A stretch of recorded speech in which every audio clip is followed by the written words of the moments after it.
Paul, my boss asked me a question. And? I understood nothing. My mind went blank. You froze? Yes, I just smiled. I felt stupid. Many learners feel this at work. Today, we help you speak English when you panic. Stay with us. You will practice with us. Like the video and subscribe to learn calmly. Yesterday was busy at work. What happened? My boss came to my desk. In English? Yes, only English. That is scary. He said something fast. And you? I said, I no understand. Oh no. His face changed. He looked confused.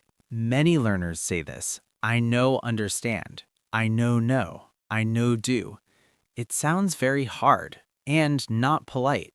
Let's fix it. Very easy. Say this instead. Sorry, I don't understand.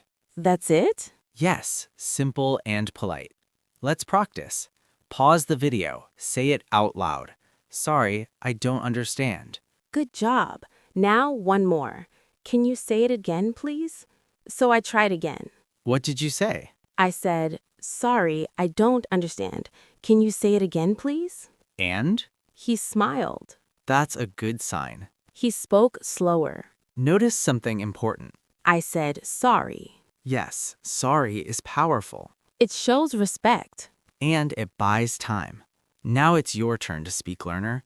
Pause and say both sentences. Sorry, I don't understand.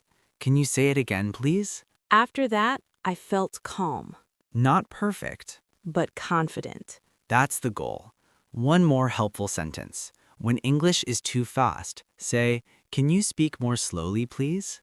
Very useful. Last time, say it with us, learners. Can you speak more slowly, please? Today, you learned something important. You don't need perfect English. You need simple, polite sentences. They help you survive real life.